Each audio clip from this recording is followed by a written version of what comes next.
আসসালামু আলাইকুম ওয়া রাহমাতুল্লাহি ওয়া বারাকাতু। জাবালে নূর শিক্ষা পরিবারের পক্ষ থেকে আজকের এই অনলাইন ক্লাসে অষ্টম শ্রেণীর শিক্ষার্থী যারা রয়েছে সবাইকে আন্তরিক শুভেচ্ছা এবং মোবারকবাদ। গত দুইটি ক্লাসে আমরা চেঞ্জিং সেন্টেন্স পড়েছি। চেঞ্জিং সেন্টেন্সের অ্যাফার্মেটিভ থেকে নেগেটিভ, এবং অ্যাসার্টিভ থেকে এক্সক্লেমেটরি অথবা এক্সক্লেমেটরি থেকে অ্যাসার্টিভ কিভাবে পরিবর্তন করতে হয় সেটা আমরা শিখেছি। আজকের ক্লাসে আমরা চেঞ্জিং সেন্টেন্সের অ্যাসার্টিভ থেকে ইন্টারোগেটিভ কিভাবে পরিবর্তন করতে হয় অথবা ইন্টারোগেটিভ থেকে কিভাবে অ্যাসার্টিভ পরিবর্তন করতে হয় সেটি আমরা শিখে নেব। তাহলে আমরা আমাদের ক্লাস শুরু করি।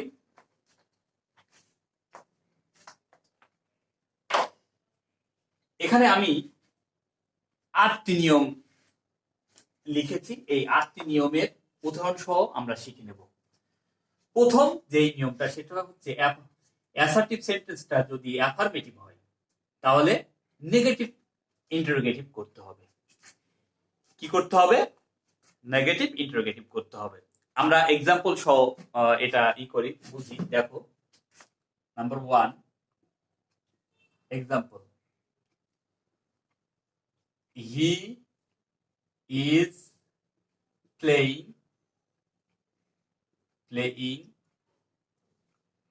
Football.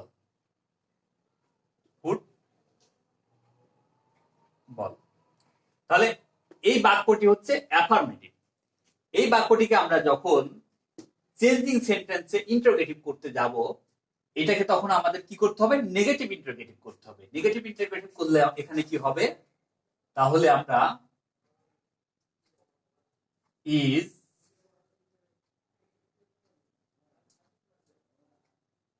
isn't he playing football?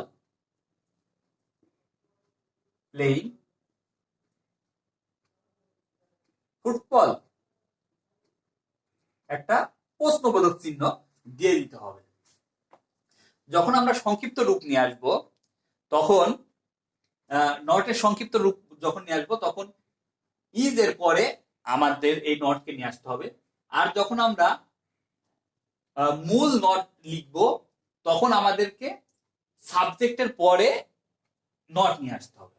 এটা যদি আমরা সংক্ষিপ্ত না লিখে পুরাটুকু লিখতাম তাহলে কি হতো? Is he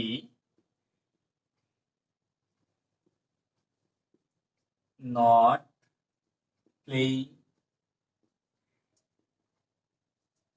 football? ওকে, তাহলে আমরা প্রথম যে নিয়মটা সেটা শিখলাম যে অ্যাফার্মেটিভ যদি হয় তাহলে এটাকে আমাদের কি করতে হবে? নেগেটিভ ইন্টারোগেটিভ করতে হবে। এবং নেগেটিভ ইন্টারোগেটিভ করার ক্ষেত্রে দুইটা নিয়ম আছে। একটি হচ্ছে যদি সংক্ষিপ্ত নিয়মে আসে, রেজাল্ট প্রথমে আসবে, তারপরে সাবজেক্ট, তারপর বাকি অংশ।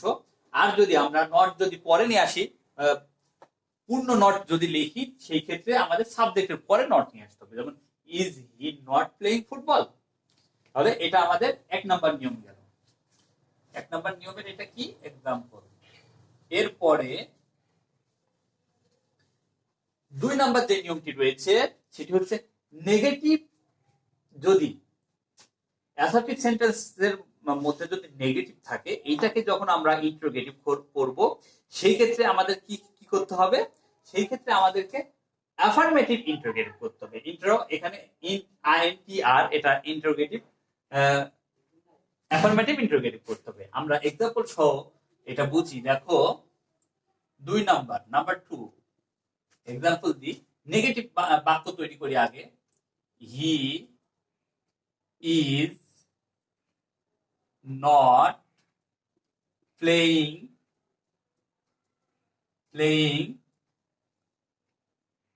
ফুটবল।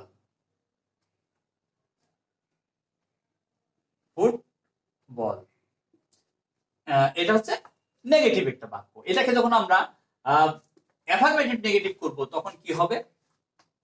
Affirmative interrogative. জাস্ট নোটা তুলে দেব এবং শেষে প্রশ্নবোধক দিলেই হয়ে যাবে। যেমন দেখো, is he playing football?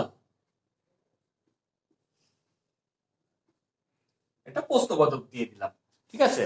Is he playing football, just এই ইজ অক্সিলারি ভার্ব যেটা সেটা প্রথমে নিয়ে আসলাম, আর নট এই নটটা তুলে দিলাম, বাকি অংশটুকু এখানে লিখলাম, শেষে একটি প্রশ্নবোধক চিহ্ন দিয়ে দিলাম। তাহলে আমাদের কি হয়ে গেল, নেগেটিভ যে অ্যাসার্টিভের যে নেগেটিভ সেন্টেন্সটি ছিল এটাকে আমরা অ্যাফার্মেটিভ ইন্টারোগেটিভে পরিবর্তন করে দিলাম।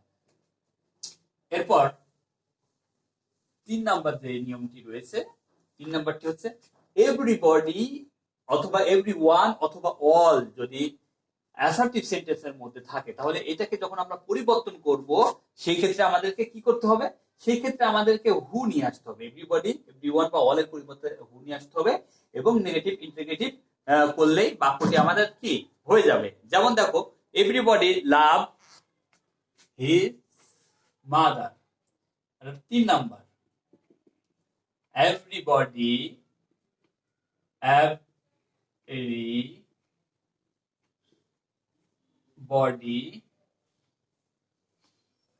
loves his mother. এটাকে আমরা এখন ইন্টারোগেটিভ করব। ইন্টারোগেটিভ, তাহলে এভরিবডি যে এটা আছে এটার পরিবর্তে আমরা কি নিয়ে আসব, হু নিয়ে আসব। কি নিয়ে আসব, হু নিয়ে আসব। লাভস এটা প্রেজেন্ট ইনডেফিনিট টেন্স এবং মূল ভার্ব হিসেবে রয়েছে, তাহলে এখানে আমরা কি নিয়ে আসব, হু does not. Who does not love his mother. প্রশ্নবোধক একটি চিহ্ন দিয়ে দিলাম। তাহলে হু নিয়ে আসলাম এটার পরিবর্তে, লাভস এটা প্রেজেন্ট ইনডেফিনিট টেন্স, এজন্য ইন্টারোগেটিভ নেগেটিভ ইন্টারোগেটিভ করার জন্য ডাজ নট নিয়ে আসলাম। এরপর লাভের এখানে যে এস ছিল, এই এসটা উঠে গিয়েছে কি জন্য, এখানে ডাজ এসেছে এই জন্য এসটা উঠে গিয়েছে, বাকি অংশটুকু বসাই দিলাম। তাহলে এভরিবডি লাভস হিজ মাদার, এটা কি পরিবর্তন হয়ে যাবে, who does not love his mother. Who does not love his mother. Okay, এর পরবর্তী 4th নাম্বার নিয়ম যেটা, সেটা দেখো, এভরি প্লাস নাউন। এটা এখানে 3 নাম্বার রুলস ছিল হচ্ছে বডি অথবা ওয়ান, আর 4 নাম্বার রুলসে বলছে যে এভরি এর পরে যদি কি থাকে, নাউন থাকে, সেই ক্ষেত্রে আমরা কি করব, সেই ক্ষেত্রে আমরা যদি প্রেজেন্ট ইনডেফিনিট টেন্স হয় তাহলে ইজ দেয়ার এনি, আর যদি পাস্ট সিম্পল পাস্ট হয় তাহলে ওয়াজ দেয়ার এনি। এরপরে নাউন, এরপরে who plus negative interrogative. N তে এন এটা তোমার ইন্ডিকেট করছে নেগেটিভ, আই তে ইন্টারোগেটিভ। ওকে, দেখো তাহলে এভরি প্লাস নাউন, 4 নাম্বার কি, every plus noun. Every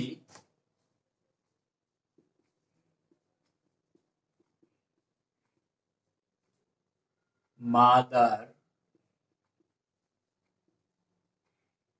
loves her child। দেখো, every mother loves her child, এখানে এভরি এর পরে মাদার এটা নাউন এসেছে, তাহলে এটাকে আমাদের কিসে পরিবর্তন করতে হবে, এবং লাভস এটা হচ্ছে প্রেজেন্ট ইনডেফিনিট টেন্স বা সিম্পল প্রেজেন্ট এসেছে, তাহলে এটাকে আমাদের ইজ দেয়ার এনি নিয়ে আসতে হবে। প্রথমে কি নিয়ে আসতে হবে, ইজ দেয়ার এনি নিয়ে আসলাম। এরপর আমাদেরকে যেটা করতে হবে সেটা হচ্ছে নাউন নিয়ে আসতে হবে। এখানে নাউন কোনটা, mother. Is there any mother, MOTHER, is there any mother. এরপরে কি নিয়ে আসতে হবে, হু নিয়ে আসতে হবে, হু। এরপরে negative interrogative, loves present simple present এবং এটা মূল ভার্বে এসেছে, তাহলে এখানে who does not love her child. Okay, আবার দেখো, তাহলে এভরি এর পরিবর্তে আমরা কি নিয়ে আসলাম, এভরি এর পরে দেখছি যে এখানে নাউন আসছে, তাহলে ইজ দেয়ার এনি নিয়ে আসলাম, ইজ দেয়ার এনি নিয়ে আসলাম।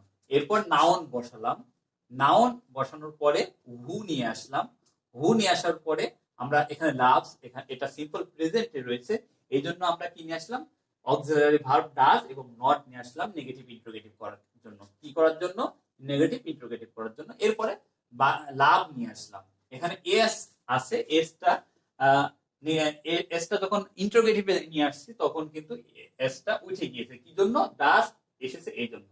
এরপর বাকি অংশ হার চাইল্ড বসাই দিলাম, এবং এটা একটা প্রশ্নবোধক ইন্টারোগেটিভ, এজন্য একটা প্রশ্নবোধক চিহ্ন দিলেই আমাদের 4 নাম্বার নিয়মের যে এক্সাম্পল সেটা আমরা পেয়ে গেলাম। ওকে, এরপর আমরা 5 নাম্বার নিয়ম। 5 নাম্বার নিয়ম, নেভার যদি বাক্যের মধ্যে, অ্যাসার্টিভ সেন্টেন্সের বাক্যের মধ্যে যদি নেভার থাকে তাহলে এটা পরিবর্তন হয়ে ইন্টারোগেটিভ হবে এবং কি হবে, এভার হয়ে যাবে। কি হবে, এভার হয়ে যাবে। যেমন দেখো, যেমন they never went to Dhaka, তারা কখনো ঢাকায় যায় নাই। তাহলে এটাকে আমরা যখন কি করব, আমরা যখন এটাকে ইন্টারোগেটিভ করব, সেই ক্ষেত্রে আমাদেরকে প্রথমে কি করতে হবে, ইন্টারোগেটিভ করতে হবে, তারপরে নেভারের জায়গায় এভার দিতে হবে। তাহলে দে ওয়েন্ট মূল ভার্ব এবং পাস্ট সিম্পল পাস্ট টেন্স, তাহলে এখানে প্রথমে আমাদের ডিড নিয়ে আসতে হবে। কি নিয়ে আসতে হবে, ডিড নিয়ে আসতে হবে। এরপর সাবজেক্ট, ডিড দে, এরপর নেভার আছে, নেভারটা পরিবর্তন হয়ে কি হয়ে যাবে, এভার, ডিড দে এভার।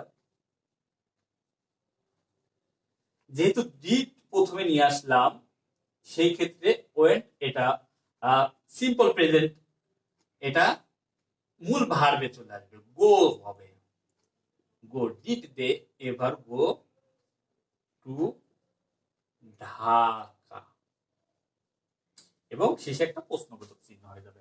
তাহলে 5 নাম্বার যে নিয়ম সেটা কি, নেভার বাক্যের মধ্যে নেভার ছিল, এটা পরিবর্তন হয়ে এভার হবে এবং এটা ইন্টারোগেটিভ সেন্টেন্স হয়ে যাবে। এরপর আমরা 6 নাম্বার যে নিয়মটা, নাথিং থাকলে এটা পরিবর্তন হয়ে কি হবে, নাথিং থাকলে এটা পরিবর্তন হয়ে এনিথিং হবে। কি হবে, এনিথিং হবে।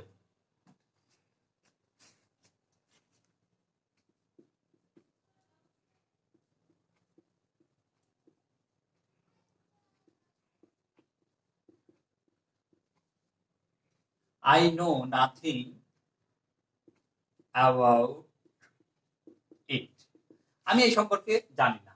তাহলে নাথিং আছে, নাথিংটা পরিবর্তন হয়ে এনিথিং হবে, এবং এটাকে আমাদের কি করতে হবে, ইন্টারোগেটিভে নিয়ে যেতে হবে, I no.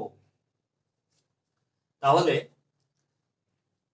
No simple present tense, no এটা কি সিম্পল প্রেজেন্ট টেন্স আছে, তাহলে আমাদের প্রথমে নিয়ে আসতে হবে ডু, অক্সিলারি ভার্ব ডু নিয়ে আসবো। এরপরে ডু আই নো, নাথিং এর পরিবর্তে anything, do I know anything about it, একটা প্রশ্নবোধক চিহ্ন দিয়ে দিলাম। Okay, I know nothing about it, এটা পরিবর্তন হয়ে অ্যাসার্টিভ সেন্টেন্সটা এটা পরিবর্তন হয়ে কি হয়ে গেল, ইন্টারোগেটিভে do I know anything about it, নাথিংটা এনিথিং এ পরিবর্তন হয়ে গেল। আই নো এটা সিম্পল প্রেজেন্ট, এইজন্য ডু আই ইন্টারোগেটিভ করার জন্য অক্সিলারি ভার্ব ডু নিয়ে আসলাম, এরপরে আই, এরপরে নো নিয়ে আসলাম। ওকে, আমরা 6 নাম্বার নিয়মটার উদাহরণ শিখলাম। এরপরে 7 নাম্বার নিয়ম, নো বডি, নো নান অথবা নো ওয়ান যদি থাকে, সেই ক্ষেত্রে এটা পরিবর্তন হয়ে কি হবে, হুতে পরিবর্তন হয়ে যাবে। কি হয়ে যাবে, হুতে পরিবর্তন হয়ে যাবে। যেমন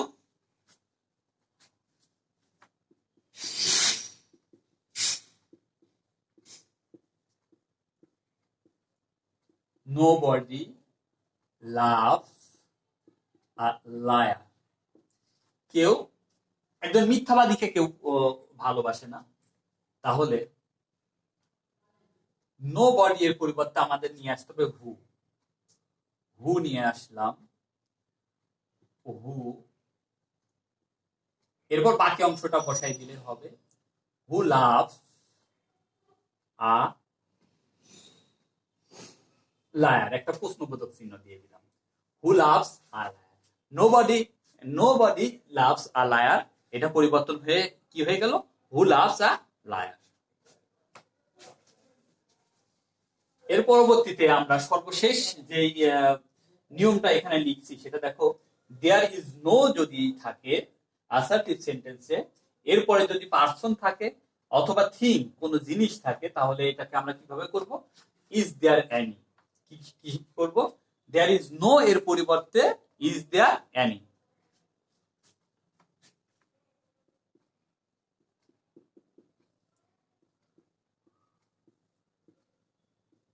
There is no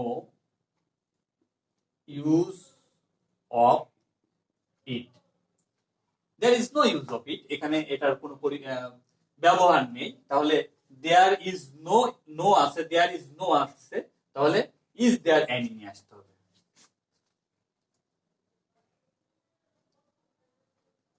কি নিয়ে আসতে হবে, তাহলে আমরা there is no এর পরিবর্তে কি নিয়ে আসবো, is there any, is there any, এরপর বাকি অংশটা বসাই দিলে হবে is there any use of it, use of it, okay. is there any use of it, এখানে কি এর কোনো ব্যবহার আছে, তাহলে আমরা চেঞ্জিং সেন্টেন্সের অ্যাসার্টিভ টু ইন্টারোগেটিভের যে একটা ফান্ডামেন্টাল যে মূল যে 8টি নিয়ম, সেই 8টি নিয়ম শিখলাম, এবং এখান থেকে আমরা পরীক্ষায় যে ধরনের এক্সাম্পল আসুক না কেন, আমরা এই 8টি রুলস যদি ভালো করে আয়ত্তে রাখতে পারি, আমরা অবশ্যই অ্যাসার্টিভ থেকে ইন্টারোগেটিভের যে বাক্যগুলো আসবে আমরা অ্যান্সার করতে পারবো। এখন অষ্টম শ্রেণীর শিক্ষার্থী তোমরা যারা রয়েছে, তোমাদের এইচডব্লিউ দেওয়া থাকবে, তোমাদেরকে এখানে যে উদাহরণগুলো রয়েছে এই উদাহরণগুলো খুব ভালো করে প্র্যাকটিস করতে হবে এবং খাতায় তুলতে হবে।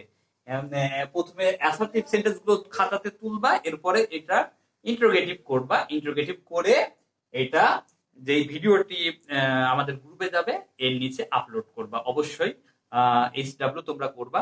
প্র্যাকটিসের মধ্যে যদি তোমরা না থাকো তাহলে আসলে তোমরা দূরে সরে যাবা, পড়ালেখা থেকে দূরে সরে যাবে। এই জন্য অবশ্যই তোমাদেরকে প্র্যাকটিসের মধ্যে থাকতে হবে।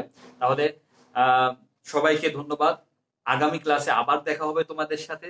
আসসালামু আলাইকুম ওয়া রাহমাতুল্লাহি ওয়া বারাকাতুহু।